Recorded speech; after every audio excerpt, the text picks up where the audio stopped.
Welcome to episode 4 of Malaise, the series where every time I post a video, I get 5 more views on my video with the dancing cats. Got Olimar against Roy. Alright, looks like we're going to be on the Great Plateau. Gonna be a little interesting. Olimar usually succeeds in hanging back and throwing Pikmin at people, and Roy is definitely an in-your-face, hit-you-with-my-sword type of guy. How the amiibo play the character is, always going to be a little bit different. There are certain general traits you can give them, but they're never going to exactly match up to how real human players play with certain characters. A heavy forward smash sends Olimar pretty far off stage. He does know to get rid of his Pikmin to get a higher recovery. Roy goes out, and he actually catches Olimar with the recovery in. I'm going to say that probably wasn't on purpose. Oh, non-spike hitbox of the spike is still going to kill Roy. Olimar's not going to be able to make it back. He had all 3 Pikmin, and they just weigh too much. Tragically, too, if you get rid of all of your Pikmin, Olimar, without Pikmin, gets one of the... I'd say it's one of the highest recoveries in the game. I haven't plotted them all out, but... no Pikmin Olimar can recover a very large distance. So it is worth it to get the recovery distance by getting rid of your Pikmin. Of course, in a fight, you do have to balance whether or not you want to and another spike is going to kill Roy again. This might be a really quick match. In a normal fight, you of course have to juggle how many Pikmin you want to throw away in order to, be able to fight in the next 12 seconds. But from a strict recovery standpoint, you can always throw away one of your Pikmin and get more distance off of your recovery. Unless you're right off the blast zone, you will make it up. Roy with the great tech, it actually let him avoid Olimar's follow-up. Wasn't able to get that one, he gets sent off, and he is able to recover. You can angle Roy's recovery, his up special, but only a little bit. And Roy was actually able to barely catch the ledge there. Good job, Roy. And an up smash is going to kill Roy. Well, that was a quick match. Especially by the Malaise standards. See you in the next one. And for this match, we have Greninja against Rosalina.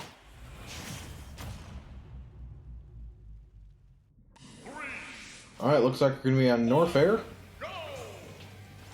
This stage always...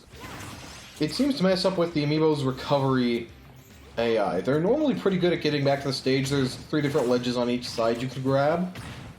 And conveniently enough, the inside of the stage platform things don't have a ledge, so you're not constantly grabbing those every time you're trying to recover. But sometimes the amiibo either goes for the wrong ledge or... I don't know, maybe they try to change which one they're going at like 3 times, and then they go too far off stage and die. Of course, Greninja and Rosalina actually have pretty good distance recoveries, so they hopefully shouldn't have that problem, but again, if they pick the wrong ledge, it doesn't matter how good your recovery is, you might not... oh yep, Rosalina went very low. I have no idea how she grabbed that ledge. It is, of course, possible to do what she did, but Rosalina's up special recovery is kind of one of the more common to flub recoveries. You don't have as many angles to choose from as a lot of people seem to think, and if you go, oh yep, Rosalina goes basically straight up again, that the input to do that can actually be pretty hard, especially with a B reverse thrown in there.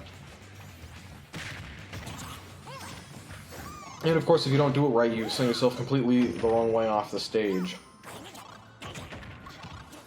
Rosalina does not tech, but she gets a spike. Luma dies, and none of the actual fighters lost a stock off of that.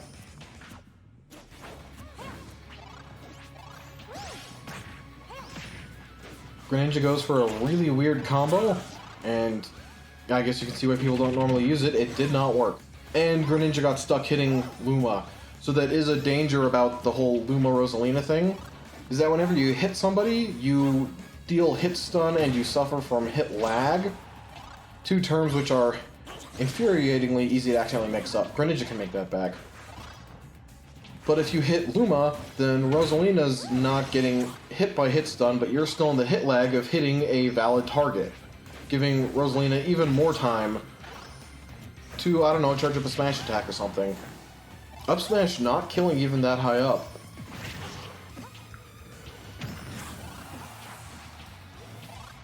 Alright, they're meeting up at the middle? Well, they were.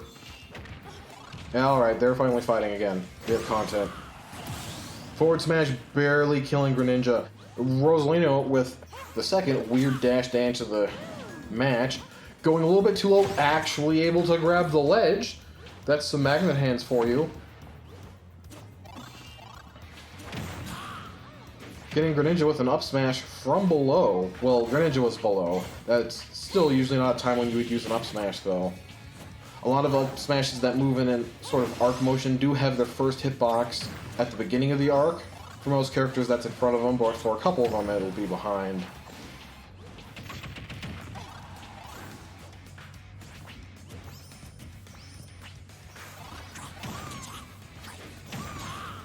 Greninja getting caught out by a whole bunch of Rosalina's just up smash, covering a lot of space, I guess. And that with Luma does cut off some of Greninja's choices. Goes for an uncharged water shuriken. Unfortunate. Maybe getting saved by Luma there. Greninja probably could have made it back, but he would have been in a much worse position. Meanwhile, Rosalina did get the damage off of that interaction. Rosalina, instead of landing, grabs the ledge below Greninja.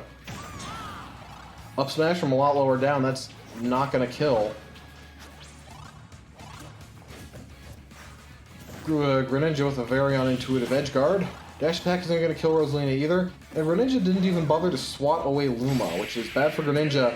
Also getting spiked at the bottom of the screen is really, really bad for Greninja. Rosalina's going to take that game without even losing a stock. And in this corner, we have King Dedede against Ryu.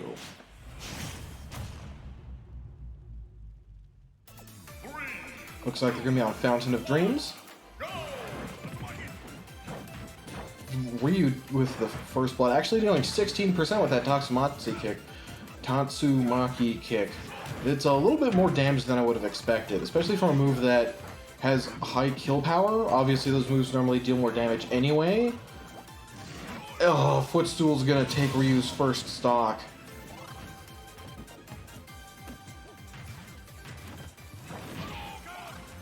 In-your-face Hadouken. It actually was powerful enough to send Dedede off the ledge. Ryu got out really lucky there. King Dedede was going for a spike. Another spike hitbox would have essentially sealed the game. And both of the characters just missed their moves there. A little disappointing. Ryu with the up smash. You don't often see that moves out of Ryu. Not because it's bad, but normally human players go for like a jab. Sure, you can auto-cancel to death. Ryu, of course, also has the option to cancel into the Tatsumaki kick. It is a very strong kill move.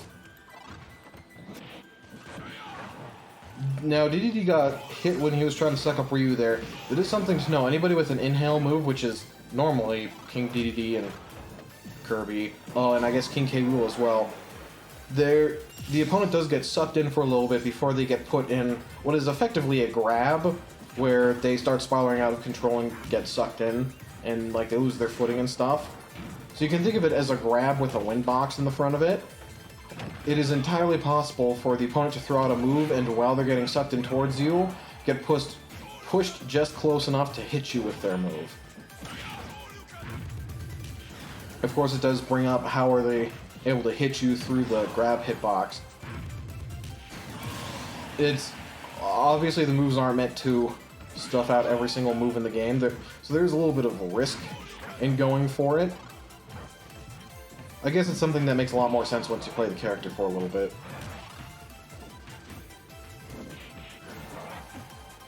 Ryu lands a single up air and grabs the ledge twice. Questionable. Gets an up smash, not enough to kill King Dedede. And he gets caught in a down throw combo. King Dedede pulled out the Jet Hammer there. A little odd. Normally, one of the perks of the Jet Hammer is that it's effectively a smash attack, but you get to charge it up before you release it. Of course, every smash attack you do have to charge up and then release. With the Jet Hammer, you get to do all the wind up at first, and then you get to actually like shimmy around and move closer towards the opponent. And when the Jet Hammer actually comes out, especially when it's been fully charged, it does come out very fast. Faster than most smash attacks. And King Dedede is just up specialing back onto the platform he jumps off of. An odd tactic, to be sure. Up tilt actually not killing Ryu. Ryu does need to get a quick kill on King Dedede. It's not like Ryu can't. I mean, with up air, he's probably not going to. And that's going to be the match.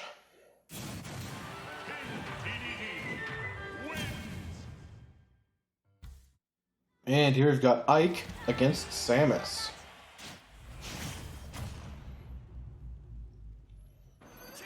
Looks like they're going to be on Delfino Plaza. Now, Ike being a slow character definitely can struggle against a projectile-heavy character like Samus. Except that the amiibo don't really do that. They don't really like to camp. You can try to make them, but even then, I will say that partially that is because whenever a human player plays a projectile character, I'm gonna have to take a step back to explain. A lot of characters have optimal ranges above certain other characters. For example, Samus can shoot a missile at you from across the stage, whereas Ike cannot. So in that situation, Samus has like no risk and a little bit of reward. And the problem with that is when it comes to people, when presented with a risk-reward situation where the reward is higher than the risk, they will always take it. Now, it does, of course, depend on how much the reward and risk are, even, you know, relative to each other. If there's a very high reward and a high risk, people are going to be less likely to take it. But there's something special about the no risk, very small reward, or sometimes, depending on the game, like rather high reward even. People will refuse to not do anything in that situation. They will, for some reason it feels like every time, they will make sure that they're taking no risk upon themselves and slowly stacking up those rewards. It's the kind of thing like, if you're playing a shooter game, if there's a sniper rifle, people will gravitate to it and never let it down, because when someone's really far away, there is no risk of them killing you. Maybe there's a very small risk that they can actually snipe you from across the map with a pistol. And there is a reward of, well, hitting them, and that's the point of the shooter game. Or even a very high reward where you get to kill them instantly, depending on the game as well. And this is why snipers are a problem in pretty much any game they're in. Because the player will find the no risk, small or greater reward, and stick to that exclusively. Wow, Samus was able to bring back those two stocks. Anyways, that all goes to say that people will do that too, and even in Smash Brothers, someone will have projectiles and they will spam them relentlessly, because it is in a situation where no matter what they do, that back air killed Samus. Alright, we're gonna shelf this conversation for another time. Ike wins his way out of the tournament. And for this match, we have Snake against Cloud.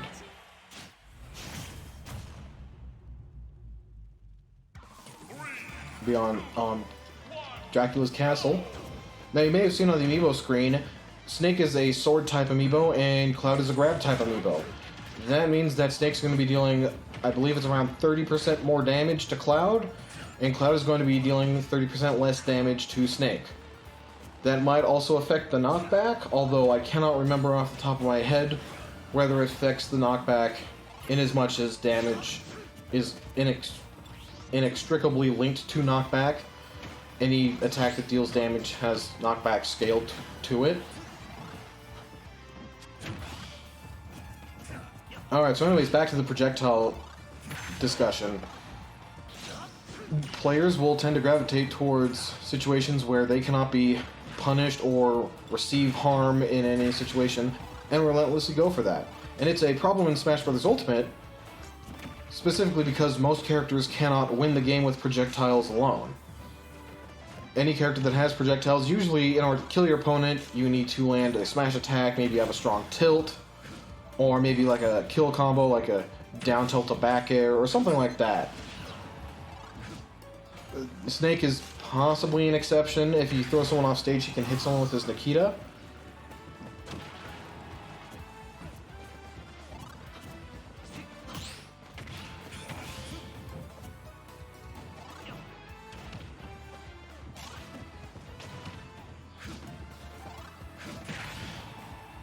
Alright, sends Cloud off stage, sends a Nikita. Oh hey, I was just talking about that. And Snake recovers below the ledge.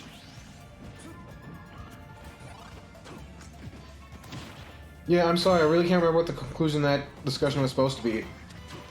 In Smash Brothers, you usually do need to use some physical attacks, but people just stop at the projectile game, thinking that their only objective is to deal damage, and it makes the game worse for everyone involved.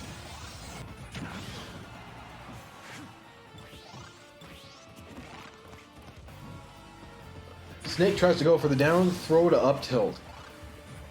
So, fun thing about that, when I was training Snake, which is one of the few moments I can actually remember from training some of these amiibo, because it happened so long ago for some of them, I did specifically teach Snake that down throw to up tilt is good.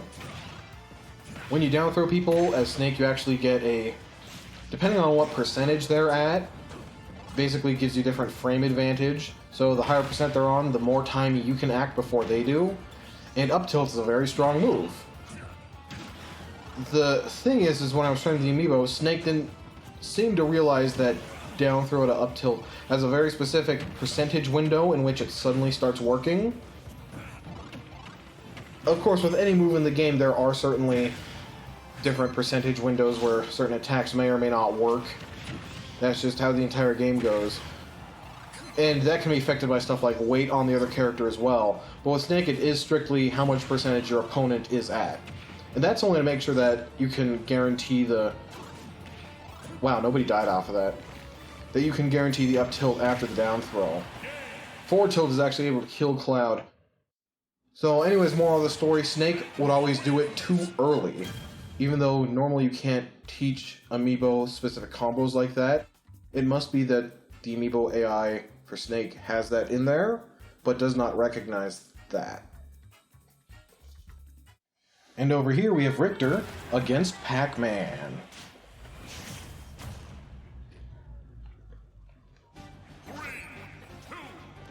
Now, I'm just gonna say, I'm not entirely sure how this battle's gonna go. So I've seen Richter's play, I've seen Pac-man play, I don't think I've ever seen them fight each other. I'm sure I have at one point, and I've probably been one of the people in that match. So the thing is how these characters normally play is that Richter uses his projectiles to make opponents approach him. The boomerang hits far, the axe hits really hard, and he has a long whip. So an opponent who tries to stay out of his range completely kind of starts running out of options until eventually they have to actually fight him. And then he commences the fighting portion and mind games and stuff like that. A lot of what I've seen Pac-Man do is they run away, they set up a fire hydrant, and then they will either charge up their special fruit, maybe they'll knock the hydrant towards the opponent. Richter actually hit Pac-Man twice with the forward tilt because the hydrant followed up for him. So obviously the goal of the Pac-Man being that they retreat and then they charge up their special fruit until they get like a key, his strongest projectile, then they throw it at their opponent and then they do it again. It is a strange way to play because Pac-Man, I would think as a character, would be much more valuable if he does other stuff too along the way, such as hitting the opponent every now and then. You can see there Pac-Man actually used his grab to catch Richter's air dodge, and Richter's just not going to have a way of making it back from that.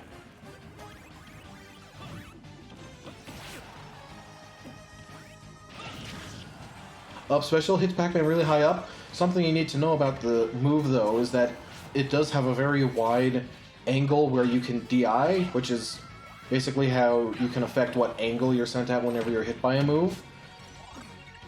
So Richter's up special, although it looks like it hits really hard, if you're hitting somebody with it on the floor, it doesn't kill until something like 140% if the opponent DIs it right. Now the amiibo don't necessarily always do that. They do have like influence over their direction, and it's especially weird to say because I can't look at the code of the game, I don't know how it actually works. But normally for the amiibo, the difference is that instead of DIing moves, which can be tricky to program, and that's going to kill Richter a second time, instead of DIing moves, they actually get a slight knockback reduction. And it's interesting because you would think that would be incredibly broken, just not getting hit as hard, assuming it only hits, you know, on high knockback moves even. Not getting hit as hard would let you live some moves. However, because they're not DIing for that sacrifice, it basically means that moves that can be DI'd very well, they die sooner to, and moves that you really can't DI well to, the amiibo would live a lot longer. You can actually see with some moves, especially long-reaching up airs, which coincidentally Richter actually has one of, since it goes so high, alongside his up smash, because, you know, whips are long. So long-reaching up airs like Richter's, Mega Man's, and Game & Watch's, the amiibo really seem to struggle with. And I would say that's partially because instead of DIing out of the move, they're just relying on their amiibo knockback resistance. But it gets even harder to say because since I don't know how it's coded, I can't even guarantee they have that in this version of the game. Some things did change between Smash 4 and Ultimate, and we've had less time with this game to analyze how things like amiibo work.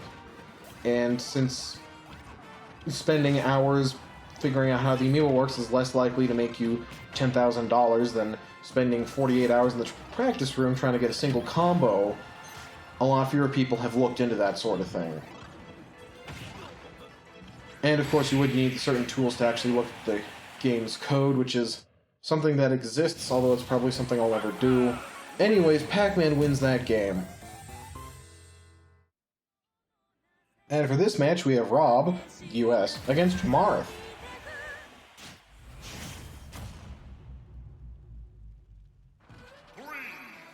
In case this is somehow your first video watching, it's a US R.O.B coloration amiibo, but he has the Japanese coloration in-game, because it's my rules and I can do what I want. And yes, that does mean that both R.O.B amiibo actually made it into the Mii Malaise tournament. I know I've disclosed my bias towards them, my pride and joy, if no other reason than, I mean, first of all, there's two of them. There have been for, I think, the longest out of any character. Alright, Marth with a couple of taunts, that's really not going to do him well. Especially because he keeps hitting R.O.B away and then taunting. And R.O.B has a longer range than Marth. Which is weird, because with the normal moves, Marth actually has a longer range. His sword is just longer than R.O.B's arms. R.O.B's arms are, I guess, like a mini sword, in that they're long, but not sword long. And R.O.B gets the first stock taken away from him. So, Marth is good at about a yardstick away. That's approximately 1 meter for you non-Americans. But R.O.B has projectiles, which means that if you are much farther away, R.O.B can still hit you, and he can charge them up. The neutral special actually charges passively, so he just gets that for free every now and then. R.O.B really needs to get to the stage without getting hit by Marth's sword. Gets R.O.B with an up tilt, and then does absolutely nothing. And R.O.B taunted. He at least cancelled it, but still not something you want to see. Grenade Boinger amiibo. Didn't even drop the top on Marth's head. For shame. And now that the screen has changed, up air is not going to kill as nearly as early. Getting footstooled, R.O.B rolls in. That does mean that Marth can't get a lucky forward smash read and kill him for it. Stage morph, well, not stage morph in Smash Ultimate, but the stage transitioning actually put Marth off stage there. A little bit sooner and he would have been fine.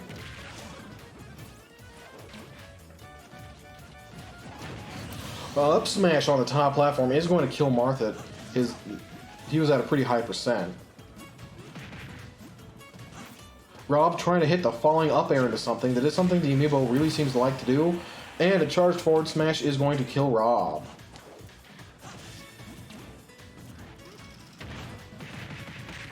Actually able to manage Marth getting out of the berry with an up air. Usually the amiibo has a hard time dealing with that. And again with the falling up air. It is a fast move, it is a good move, but it usually isn't good for hitting people below you. But the amiibo seems to just not care about that. And there's another taunt. Again, cancelled early, which is a little strange because most amiibo don't do that. And there's another R.O.B cancels early again, hits Marth with a down tilt. Down tilt is a very fast move. Keeps throwing Marth off stage. Marth finally lands, but he lands with a side B that's going to hit off stage again. Now, Marth fans, don't count yourself out yet. R.O.B still kind of does have a stock to make up. But R.O.B fans don't count yourself out because R.O.B has effectively almost done that. Until he just got hit by like 4 moves in a row. Marth's tipper moves do deal more damage and of course knockback. Back air is going to kill Marth. Stage is transitioning to the one with the water on the sides, I believe. It is, so some shenanigans are likely going to be afoot. R.O.B goes for a neutral royal air way too early there. We've seen more taunts this game than I think almost any other in April Anger. R.O.B miraculously not getting hit by that down smash.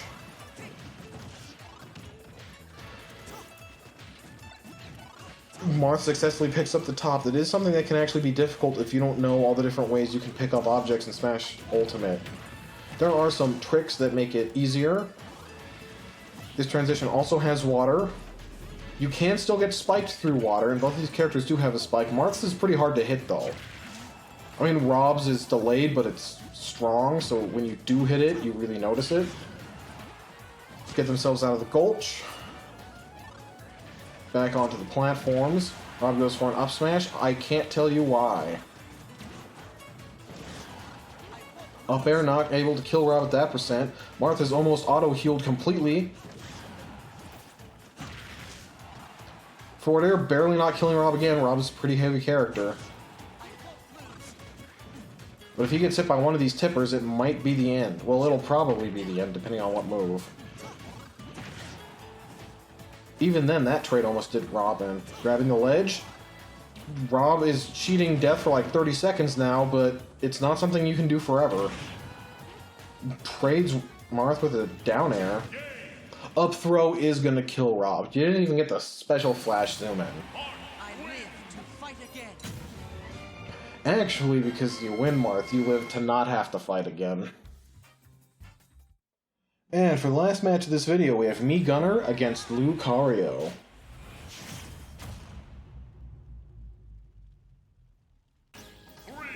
Looks like they're going to be on the Xenoblade Chronicles 2 stage. Can't quite remember what it's called in the game, so I guess I'll have to look that one up. Mii Gunner with a low spike. Lucario's barely able to make it back. It can be a little tough to see once the characters get below the clouds. The stage does actually have slightly deeper lower blast zones than you would expect based off the cloud effect, though.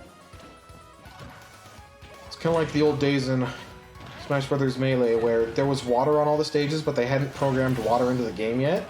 And the second spike's going to kill Lucario.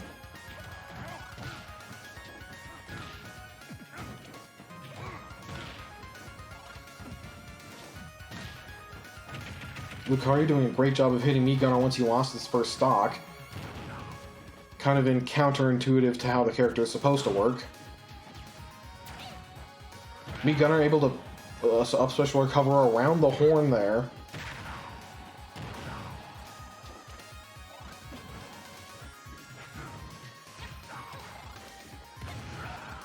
Mii Gunner is suddenly doing a great job of trying to trace all of Lucario's movements and punishing for him. Lucario is, however, now at 100%. It's not a strict threshold like Terry's Go meter, but Lucario's aura does build up the more percentage he gets. And he gets killed by a grounded soft spot spike on stage, so forget what I was talking about. But usually 100% is where you start thinking about Lucario. Alright, his moves are going to start being really, really good now. because all of his moves get more damage, that gives them more knockback, and it gives them more hit stun.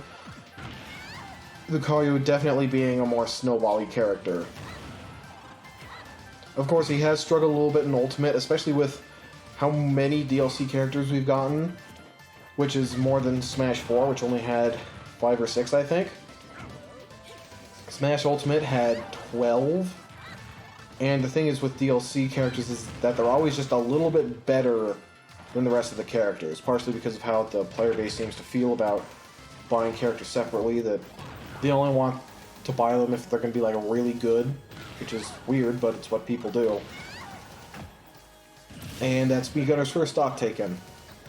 So that all went to hurt Lucario, because when the average character got better, that includes things like they can do damage faster and they can kill faster, and killing faster is really bad for Lucario. When he's dying faster, he's getting less aura, and then he just ends games like this one, where once he's finally in a situation where he starts doing good, he dies. That's it for this episode. Thank you so much for watching. Hope you enjoy all the other episodes. Until then, bye.